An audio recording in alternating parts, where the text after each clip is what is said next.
So, my position as a captain of the crew, I had to decide when you pick up, when you drop, right? If I pick up a little too early, we'll get tired and we're out of the race. If I pick up a little too late, it's too late. You cross the thing, so it's in vain. So at the right moment, throughout like 1,500 meters of a 2-kilometer race, almost the finish, we were all juggling positions, Japan, India, and Kazakhstan. Second, third, and fourth, second, third, and fourth, second, third, and fourth. Every stroke, we kept changing. And finally, at the last moment, I'd call for the pickup at the precise moment because of all the experience I'd had, that we were able to take Japan and we clinched the silver, my dear friends. And it was a proud moment to see our national flag go up on foreign soil at China. And when at the medal ceremony, the president of the World Rowing Federation, Jean-Christophe, he gave away the medals. And he told me, you know what, it was a delightful race to watch. And it was a coxswain's race. And that, my dear friends, was me, the coxswain. So, why I told you this entire story is because I was given the freedom of choice, right? The freedom of choice. But I was given the freedom of deciding, planning the race by my coach. I was given the freedom to pursue my sport and not go into engineering or do only medicine engineering by my parents. I was given the support of my friends, my college, Loyola College, my school, Lady Andal. They all supported me throughout every step of the way. They blessed me and they were always willing to let me go that extra mile. Go for practice, it's okay. They're fine with me coming and doing my extra classes later. So this is the freedom of choice, my dear friends, we deserve and we require in a democracy of India. India is the world's biggest democracy, and we boast of freedom. Okay, but what kind of freedoms do we really have, my dear friends? We have the freedom to spit on the road, to litter, to cause riots, to cause dharna, yay, BJP, yay, Congress. That's the kind of thing we have. But what do we really need? What do we really need? We need the freedom to choose your education, the freedom to choose your dream, the freedom to choose your career path, and to pursue your sport or whatever passion it is that you really admire. Like Abdul Kalam ji, you have got to focus on what you really like, something that you really love to do. It doesn't have to be a sport. It could be maybe building paper planes, aero modeling, or it could be maybe cycling. It could be anything, It could be bird watching. But whatever you like, follow it with a goal, follow it with a drive, and never give up. Never ever give up. For some time along the line, if you persist, you are going to succeed, my dear friends. You will succeed. And that is something that Dr. Abdul Kalam would clearly endorse, and that is all he has been trying to teach all of us young Indians who are going to definitely be the leaders of tomorrow. And coming to the main topic, so this freedom of choice, right? How many of us really have that freedom? How many of us really have that freedom to take how many of us really chose to do what the subjects we're doing in school today? And the subjects we are, how many of us really chose the subjects here? Not many. Like parents would tell us to do so and so. In India, this happens to be the dominating field, right? So in India, we need to leverage our talent. Yeah, we need to leverage our talent by getting people to open up and allow people to pursue their whatever they love. We have so many great mathematicians, engineers, and lawyers, and other things in our country. But everybody is put down because of a line of hierarchy in our country. They're not given the freedom to express and pursue their true passions. I know people who are engineers, but they really passionate about videography and cinematography. Some others are passionate about, say, poetry, and they're doing medicine. Right? There's a lot of people even present in this room today. So this is some freedom we need to really tap into. We need to be able to do what we really passionate about. Even you do whatever your other course on the side, but focus on your passion. Never let it go, guys. That is one thing I wanted to tell you. And one more thing I wanted to talk about is one small story before I wrap up. There was a businessman in the US. He was one of the richest in the world. So he had a zoo in which he had kept a bunch of animals, right? He had like all the most exotic creatures, like white spotted leopards, snow leopards, and he had like anaconda, cobras, all kinds of snakes, birds, reptiles, anything that moves, he had it, right? But there was this one Indian businessman This Marwadi businessman who went in and told him, listen sir, you know you boast about your big zoo and all that, but then you do not have this particular Himalayan animal. It's a very rare animal. So you don't have it. So he sort of poked at him, made fun of him. You're the richest guy, but you don't have this animal also. What good are you? So this guy, he was like, oh, we'll see. And he immediately went to the Himalayas with his group of workers. He went there and asked the locals how to catch this. What is this animal? What does it eat and all that? They told him this is what that animal eats. But it's you cannot catch it. We've tried so long. We've tried for hundreds of years. Impossible. This guy, what he does, he doesn't give up. He stays there for a while. He keeps placing the food, which that animal, that exotic animal likes, in one particular spot every day, day after day after day. Finally, one day, that animal starts coming and eating that food. It starts eating that fodder from that particular place. So every day it eats and eats and eats, and every day this richest man's people put like a little fence, like small bits of fence, like in a bigger surrounding. They put the fodder in the middle, and outside they start building a fence, slow, one by one. Every day that fence got a little bigger, a little bigger, little bigger. And within a few weeks, one day before that animal knew it, the whole place was fenced. The animal walked in to eat, and that last little entry gap, was closed. It was fenced, and it was caught forever. And this was the thing that made that businessman very happy, and he was on his way back to US. But then the villagers asked him, how did you do this? When, our families, we've tried for centuries, we are locals. He told them, listen, I have the power of money. I have the universe's most smartest animals working for me. And what animals are they, my dear friends? Human beings. So he says, I give them money, I give them cars, I give them, apartments, I give them houses. I keep giving them a dream. I keep giving them food. Keep giving them, little more food, daily food. So at the end of the day, they're so attached to that food, they cannot do without it anymore. They cannot leave me also. So they're bound to do whatever I ask them. And somehow they had to use their ability to catch the animal, the mental ability. So this is what is happening to a lot of us. We get caught up in corporate world or cycle, doing something for 30, 40 years of our lives, not liking what we do.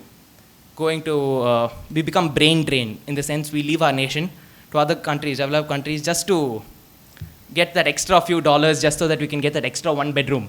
If instead of living in a 2-bedroom house here, we live in a 3-bedroom in the US, or 3-bedroom here, we live in a 4-bedroom there. So what is the real point? We do not enjoy our life. We do not really have that bond we cherish with our family and loved ones.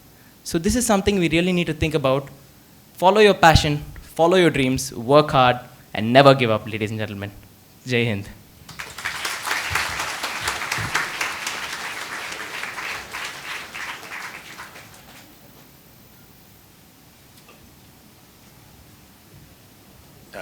Truly insightful, phenomenal. So without any further ado, I don't want to delay it.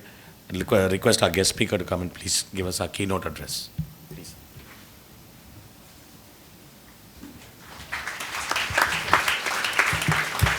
Thank you. Respected Dr. Thanigarasu, Principal. Respected Dr. Murugesan, Principal. Mr. Deepak, special guest.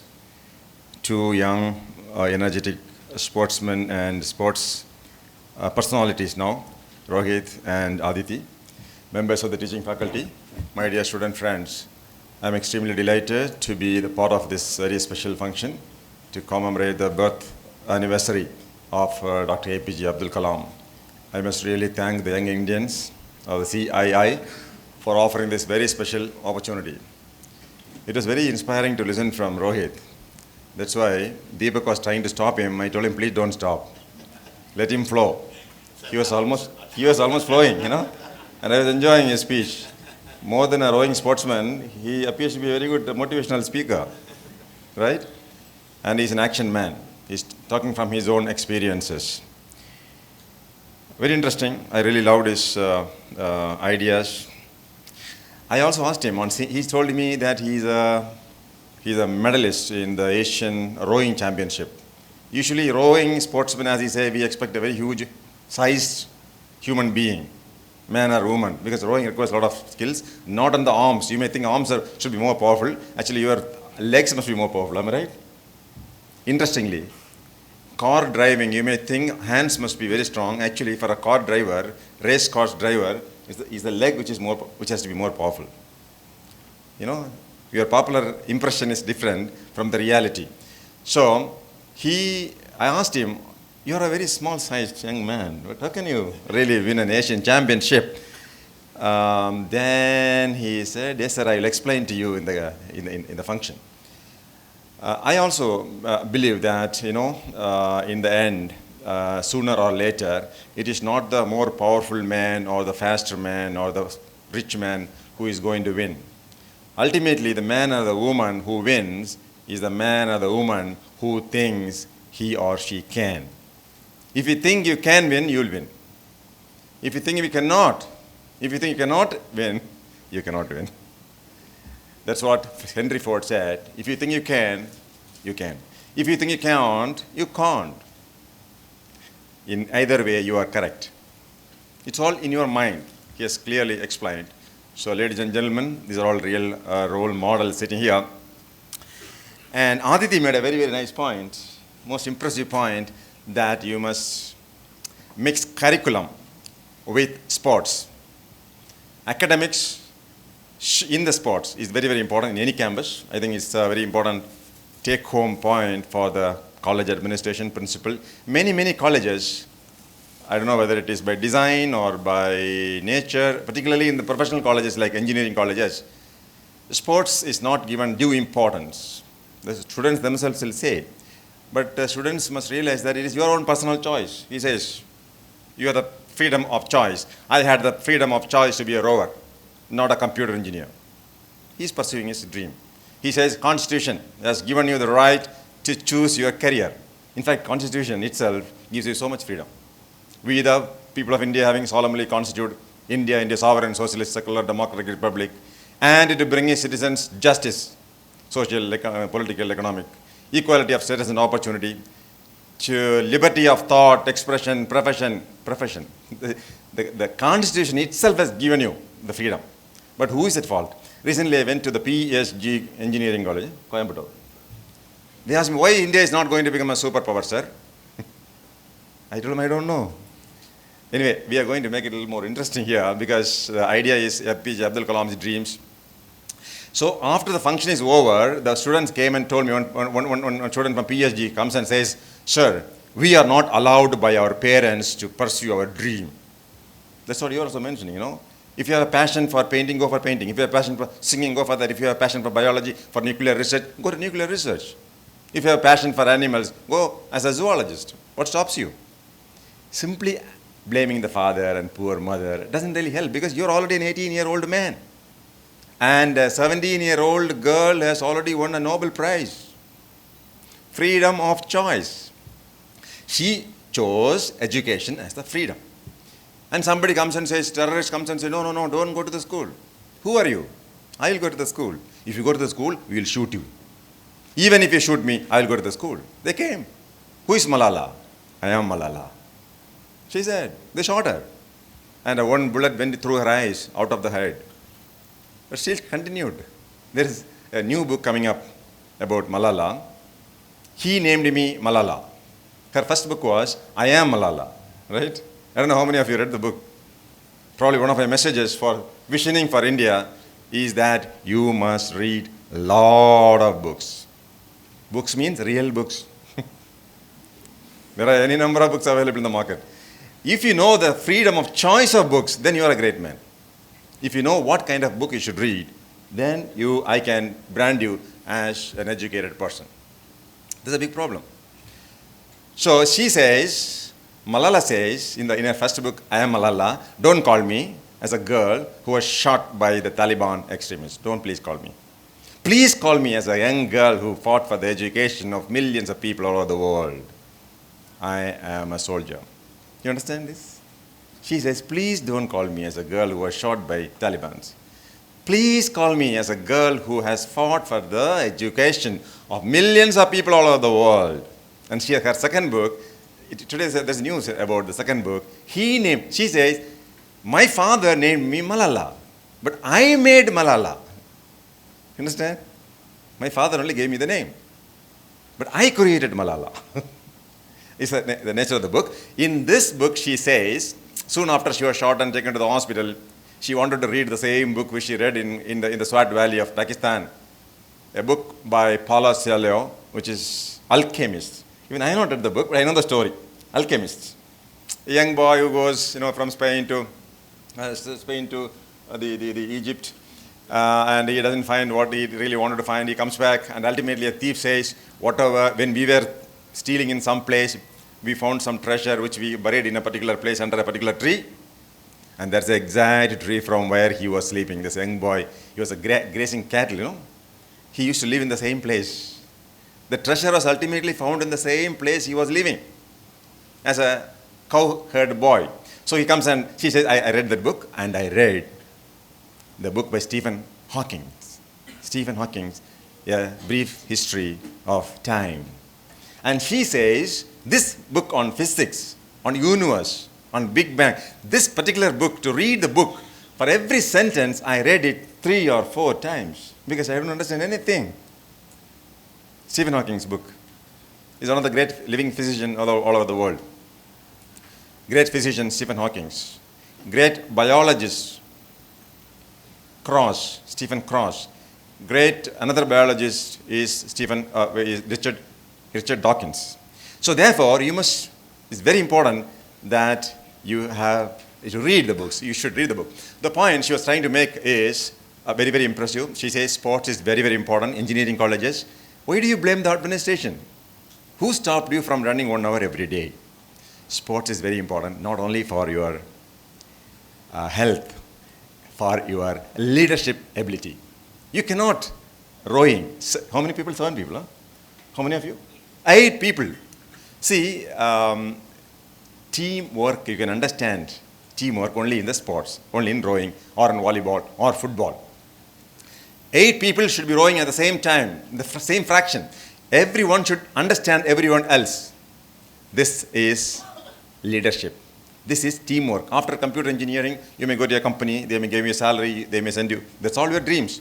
I must be employed in one of the best companies. I must work in Chennai. Soon after that, I must get an off-campus, selection. I should be in Chicago. I should work there for 3-4 years. I must marry one of the most beautiful person on earth. And I should make a nice house and my beautiful children. Then only I'll become happy.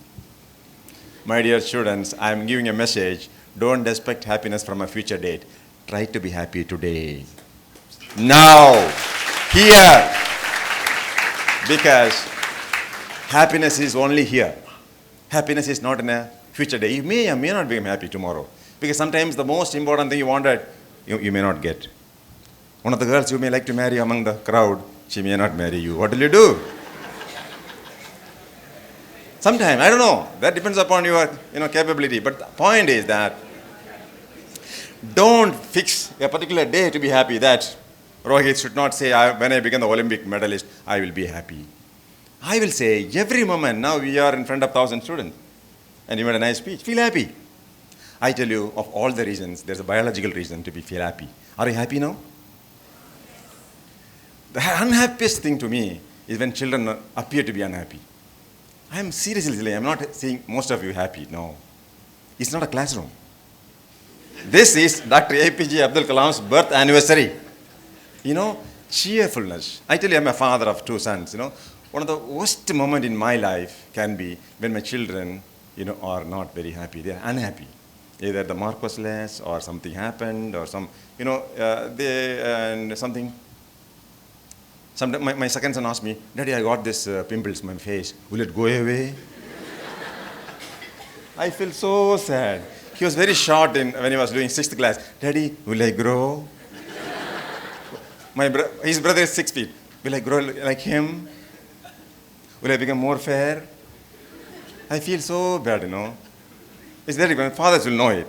Whoever is a father of children. So that is what I really do not know. Feel happy. Even if you did not get a good mark, even then feel happy.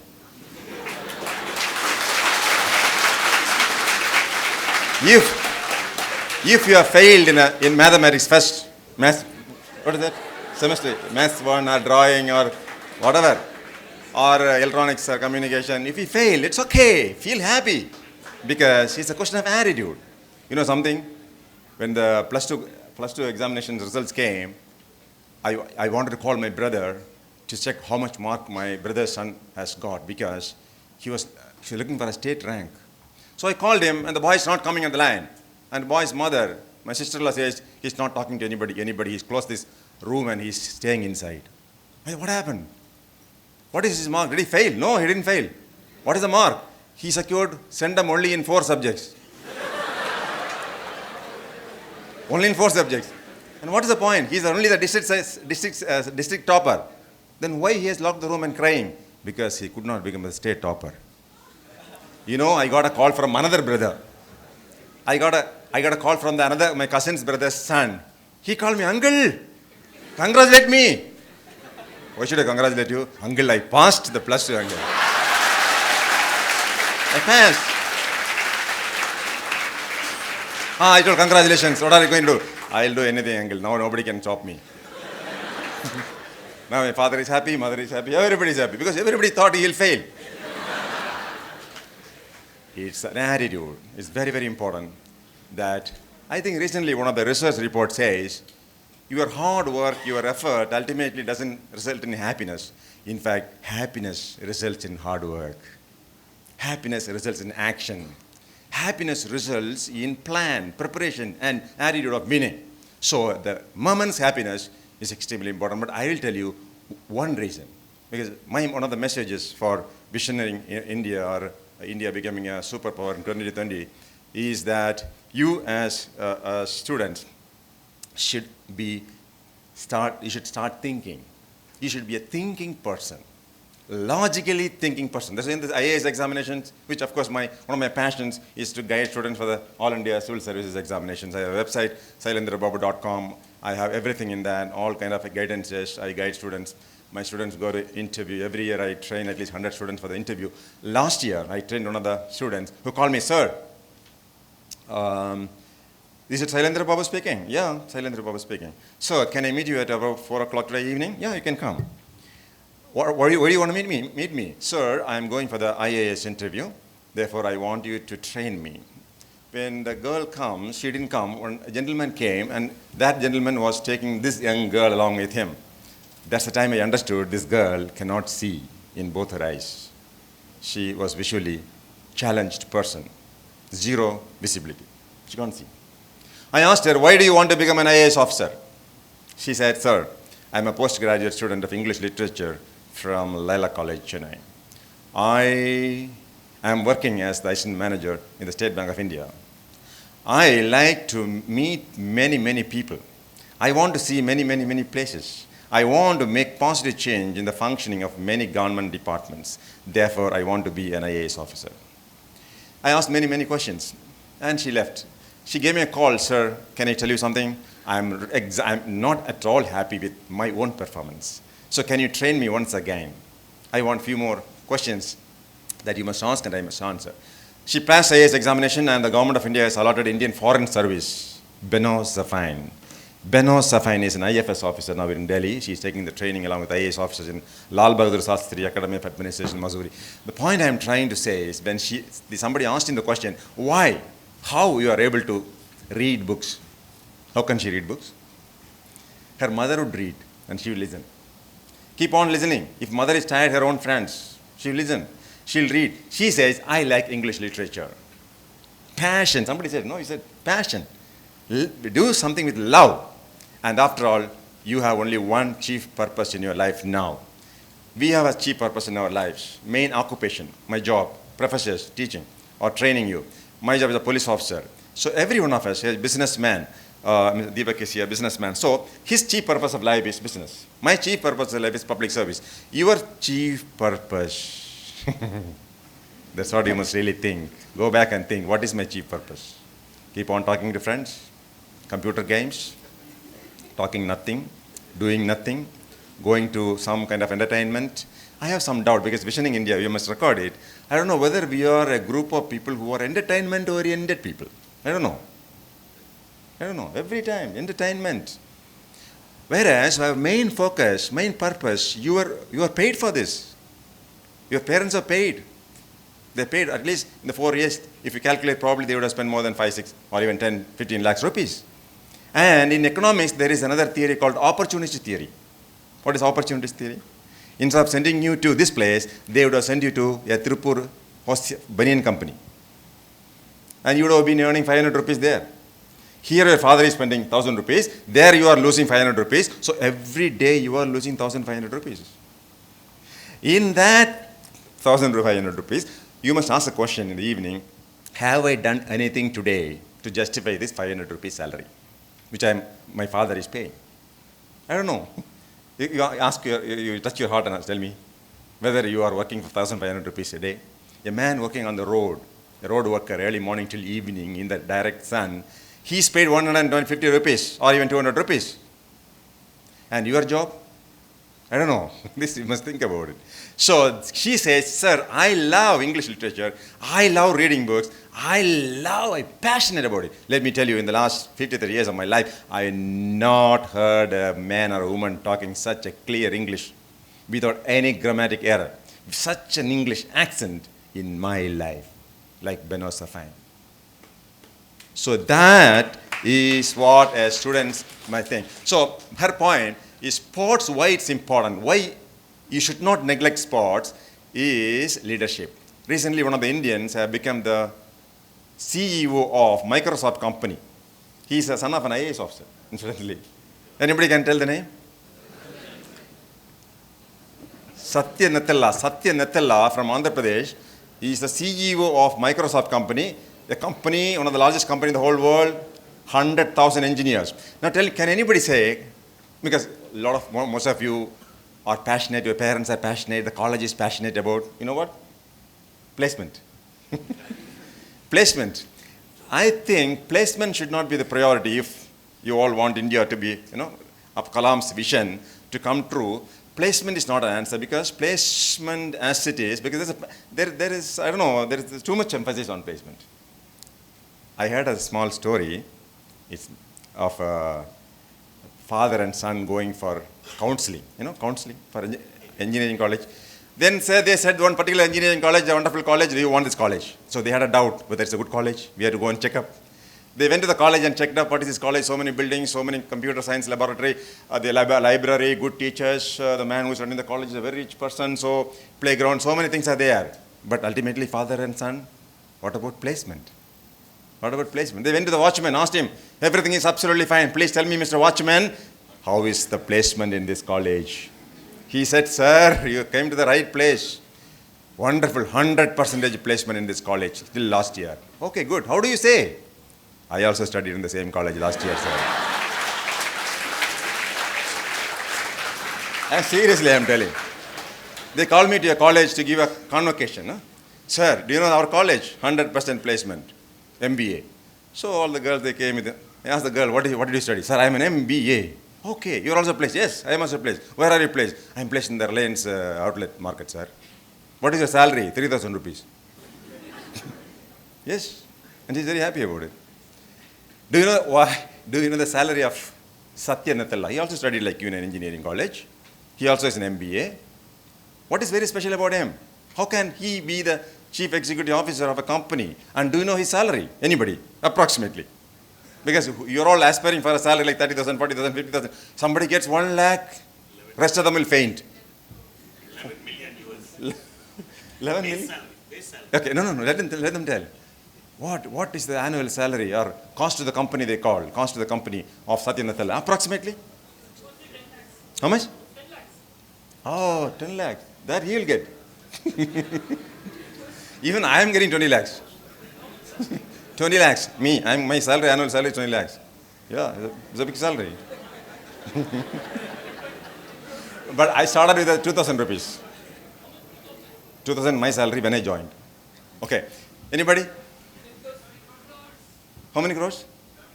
30 crores? Okay, I'll tell you, his annual salary is 530 crores.